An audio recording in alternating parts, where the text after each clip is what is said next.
Olá pessoas, esse é mais um vídeo meu aqui na internet, blá blá blá blá blá, tá? Eu tô gravando esse vídeo aqui correndo de noite, tá? Vocês estão vendo, agora eu tô em outro hotel, eu não tô mais em Santa Maria, que foi quando eu gravei aquele vídeo que eu postei hoje. Eu tô em São Gabriel, ainda no Rio Grande do Sul, porque segunda-feira agora eu vou fazer uma conversa com o pessoal ali na Unipampa. Se você mora em São Gabriel ou estuda na Unipampa, tá, não sei o que, você tá convidado para aparecer lá na segunda-feira. Não me lembro agora qual horário, talvez 2 da tarde, mas enfim, que seja, né? Porque esse vídeo aqui é para naquele meu vídeo que eu soltei hoje, que no caso vocês que vão estar assistindo, foi o vídeo que eu soltei ontem, tá certo? Que é sobre a Eva mitocondrial e o Adão cromossomo Y. Tá? Óbvio, é importante talvez que vocês vejam esse vídeo que eu soltei ontem para vocês entenderem esse daqui. Enfim, reforçar aqui uma explicação de uma dúvida que muita gente teve, né, e que fez, que é um comentário mais comum, inclusive, lá no outro vídeo, que, sei lá, eu acho que eu já fui mais didático, tá? Eu não tô sendo tão bom assim em fazer essas explicações, acho que a Covid não me fez bem. As pessoas falaram, né, que quando eu tava comentando esse lance do Noé aqui ter sido o nosso real Adão cromossomo Y, quando você leva em conta a mitologia bíblica, né, a mitologia do Velho Testamento, elas disseram, mas então o cromossomo Y do Noé é o mesmo do Adão, então tanto faz, tá? Só que o grande problema é que o que eu estava tentando explicar naquele vídeo não era uma genealogia de fato, porque essa genealogia não existe. Não existiu Adão, não existiu Eva, não existiu Noé. Isso aqui é tipo o rei de Gondor, tá ligado? Ou regente de Gondor, vieram me corrigir até nisso, né? Porque não era o rei de Gondor, mas Gondor teve um monte de rei, vai.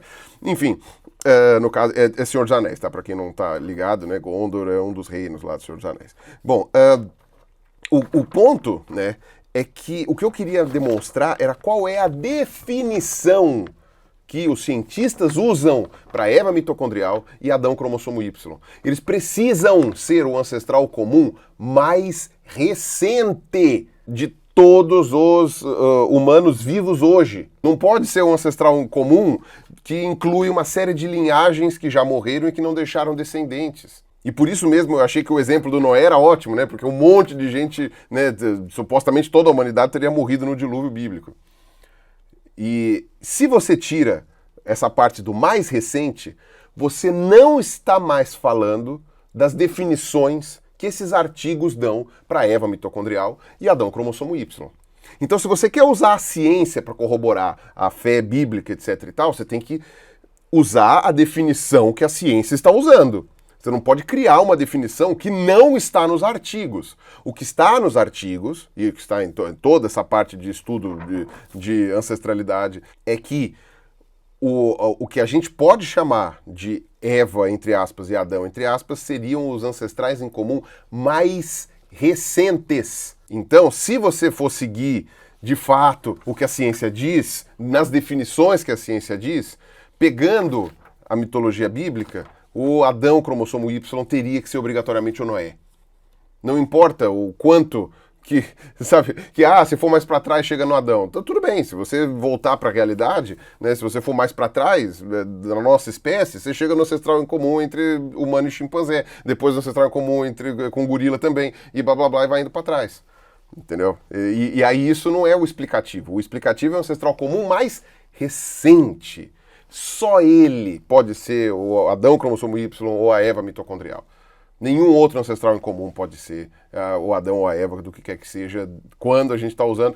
E é aquilo, né? O pessoal até comentou, foi uma cagada terem usado esses termos bíblicos para uma teoria científica. Sim, eu concordo, foi uma cagada. Não fui eu que fiz, é anos 80. Quem inventou isso foi anos 80.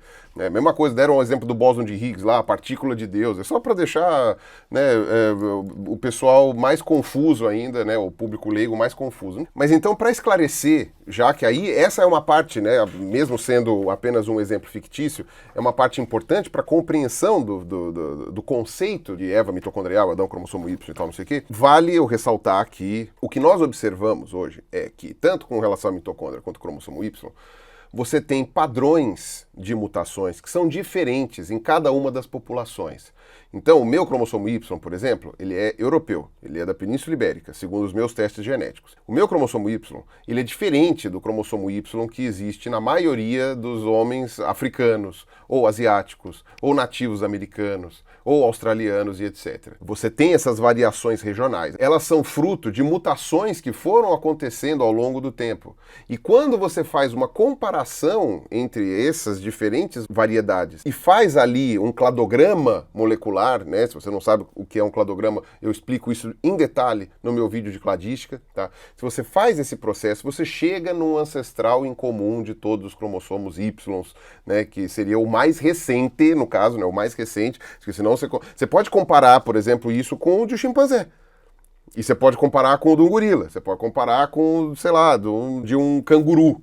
Você pode comparar com outras espécies também, né, que possuam cromossomo Y. Então não é que os nossos cromossomos Y atuais eles são idênticos ao ancestral. Quer dizer apenas que a gente consegue traçar o padrão de modificação que aconteceu ao longo do passar do tempo.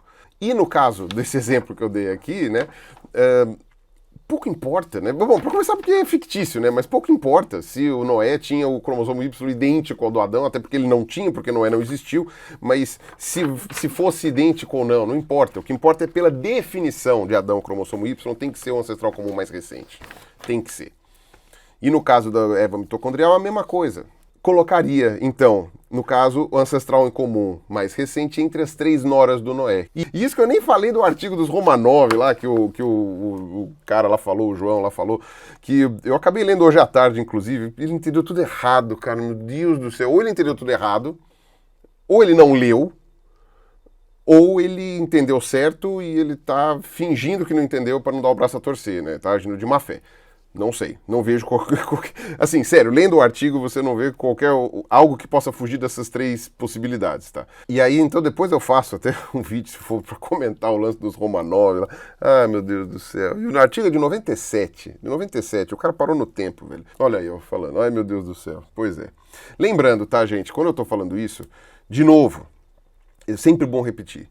Não estou falando que Deus não existe. Eu não acredito, mas pode ser que exista. Isso daí é irrelevante para essa discussão aqui. Porque o importante é o que é papel da ciência e o que não é. É o célebre princípio da demarcação.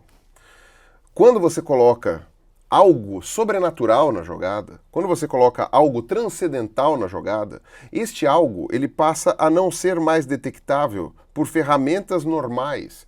Ele passa a não ser mais detectável dentro do mundo material e, portanto, ele para de ser algo que possa ser testado via ciência. Não sabemos como isso foi feito, logo só pode ter sido um designer. Não sabemos como tal coisa aconteceu, logo só pode ter sido um designer. Ou seja, é o argumento do apelo à ignorância. Quando você descobre as coisas, assim que você descobre como a coisa aconteceu, ah, tá, então agora a gente tem uma explicação melhor. E é assim que a ciência funciona. A ciência funciona indo atrás de explicações. E é por isso que elas têm que ser calcadas na realidade, elas têm que ser materiais. Elas não podem ser transcendentais, não podem ser mágicas. Porque senão aí você para de pesquisar. Se tem alguma coisa ali que a gente não sabe explicar, a gente tem que correr atrás dessa explicação. E a gente tem que correr atrás dessa explicação não jogando ela para um ente sobrenatural que pode fazer tudo a hora que quiser, como quiser, do jeito que quiser, e aí não explica nada, né? Como eu falei, a resposta religiosa, ela responde tudo, mas ela não explica nada. E se por um acaso, que nem o João tinha falado lá, você aceitando o designer, vai então fazer ciência tentando entender como o designer fez, você na verdade está fazendo a ciência que já é feita desde o século XVI, sei lá o quê. Que é exatamente isso. O pessoal que fazia ciência lá nos séculos passados, e até hoje também, tentam entender as formas como Deus atua, não sei o quê, como que Deus criou o mundo. E eles foram fazendo isso, fazendo testes científicos no mundo material. Não deram a resposta pronta do tipo Deus quis. Ou então, ah, não, o designer é esse aqui. Não, eles foram atrás dos mecanismos que acontecem no mundo. Se foi Deus que inventou as leis da física, isso não vai ser a ciência que vai responder. Quem vai responder isso vai ser a filosofia, vai ser a religião, vai ser a fé de cada um. O importante é, o que a ciência tem que fazer? Descrever as leis da física.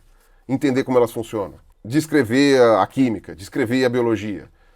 entender como que a vida surgiu. Ah, a vida surgiu provavelmente por um processo de mudanças químicas. Beleza, então tá aqui um processo aqui químico. Você pode dizer que foi assim que Deus quis que a coisa acontecesse. O que você não pode é chegar e falar assim, não aconteceu a origem química da vida, foi Deus que fez. Tá bom, e aí, então tá, cruza os braços, vai tomar uma cerveja, acabou, para de pesquisar. Entende? Aí você mata a ciência. Então esse aqui é o ponto. No caso do criacionismo nem eles negam, né? Mas o design inteligente, que é um pouco mais amplo, apesar de ter a mesma raiz, se vocês quiserem saber a origem do termo design inteligente, vocês assistam o vídeo que eu vou deixar aqui, ó, bem aqui na tela, tá certo? Que é um vídeo que eu explico ipsis literis como que a coisa aconteceu, documentado. Não é uma invenção minha, não é uma opinião, é documentado, tá? Como surgiu o termo design inteligente, ele sim surge de grupos criacionistas bíblicos, exclusivamente bíblicos, que existiam lá nos Estados Unidos, existem até hoje. Então é isso, tá certo? É isso aí. Tchau pra vocês. Tchau. Ai, ai.